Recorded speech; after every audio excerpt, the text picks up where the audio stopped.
Welcome to the seventh in a series of appendices that follow on the original set of instructional videos in how to use the M-33 trading process.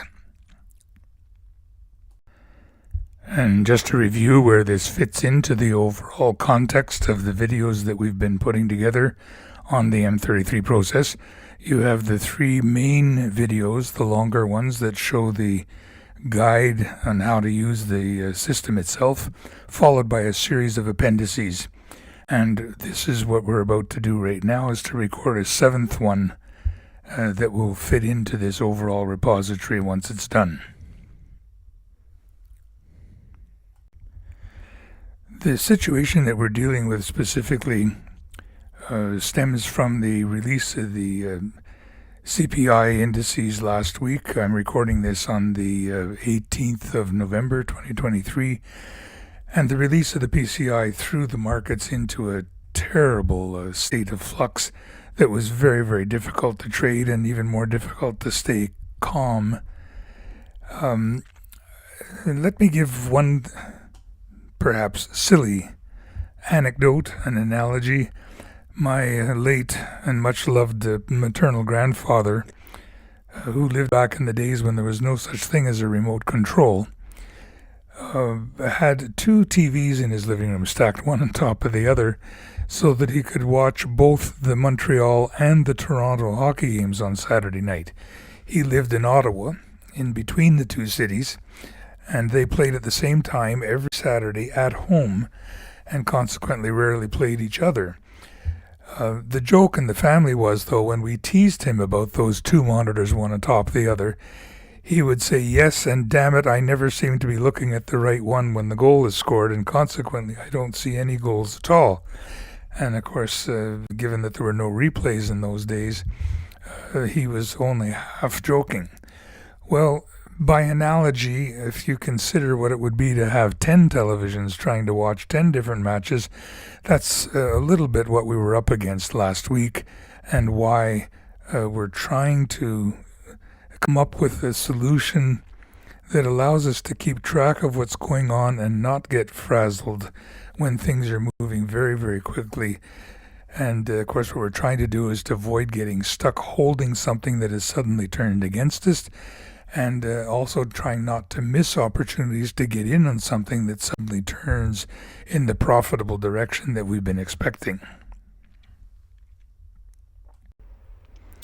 As an example of the much busier layout that I tend to use when markets are calm and trending in a steady direction with very few surprises, you can see in the watch list over here. In this case, we're looking at my layout for monitoring foreign countries. The layout has got dozens of ETFs on all various countries around the world, and I also have a layout where I've got 8 different charts that I'm keeping an eye on of what's going on with the economy in several countries around the world.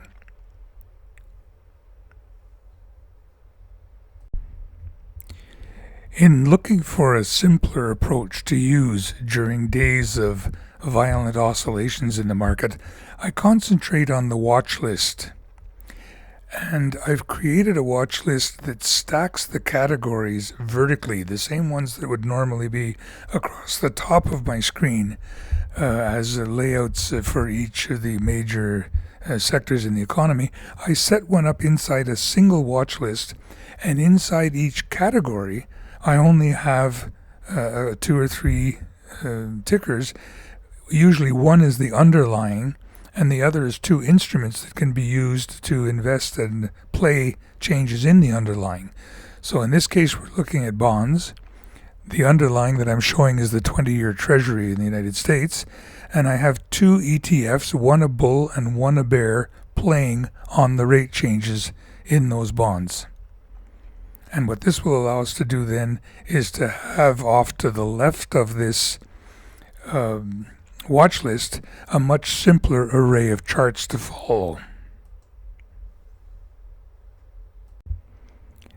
And so for a much simpler, clearer approach to what's going on, we have the watch list over here on the right with the categories stacked vertically. The current one that we're looking at is bonds, and if you open it up, it's a much simpler, shorter watch list with one underlying the 20-year Treasury and two potential tickers in which we could invest, one bull and one bear. And over here you have the actual charts for each of those. Here's the 20-year underlying, showing that the rates have come down to their lower edge. Very little momentum right now, so it's kind of quiet. But since the rates had been coming down for some time, we've been long the TMF as a way of playing that. And so we're getting very close to the top end of our range on the ETF. It's a 3 times ETF on the bonds themselves, and they've done very, very well. And we're watching for a moment when the rates stop dropping and turn and begin to go back up again, in which case we'll want to take profits and get out of TMF. But lo and behold, right about that same time, TYO, which is the converse, it's at its bottom edge, looking like it wants to cross over and come up. And the alert panel, of course, is a little bit mixed still because we haven't got the signal yet. But when the signal comes, which will consist of the rates themselves bottoming out and beginning to turn up, we'll want to take all our profits out of TMF and consider going long TYO. And the advantage in this approach is that it's a very simple overview of an entire sector of the whole debt and bonds area, and at any one time we've only got one ticker open, one actual position open. Right now we're long TMF, but we're about to change that and go long TYO instead. And given that you've only got one position, that means if in each, coming back over to the watch list here, if in each of these categories you only have one position open, then you're only following 6 or 8 positions on any given day. Now, as I say, I'm not suggesting this simple an approach when the markets are generally calm and trending steadily in one particular direction. In those circumstances, you can have many, many more positions open, and you can even step away from your terminal for extended periods because you know that you're not likely to get caught in a sudden reversal. This approach,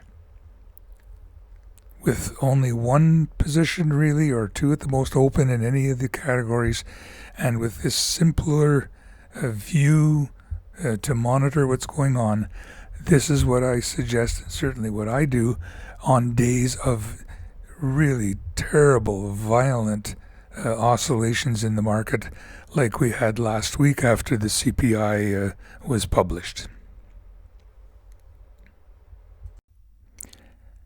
And as one last little glimpse, I do keep one layout where I have all of my currently open positions. So having chosen one from bonds and chosen one from Forex and one from equities and so forth, I then set up a panel that has only the open positions. As you can see here, I've got my bond ETF here. I've got my Forex ETF here in the euro. I have the equity one here as an ETF based on the NASDAQ. I have commodities here using West Texas crude. I have the countries here where I'm following France.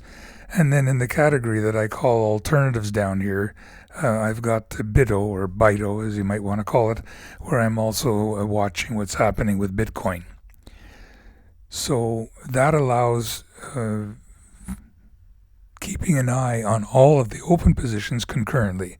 So if one of them suddenly switches, for example, you've got the euro down here is pretty steadily tracking up, and we're long it at this particular moment. And the same thing applies with the others. You can keep an eye on the alert panel and on the signal panel, and if you see one of them change against what you're doing or signaling time to get into something that you want to do, then you're able to react very, very quickly. So let's leave it at that for now. If you have any questions, by all means, get hold of me and I'll try to answer them or add to this particular display. Take care and bye for now.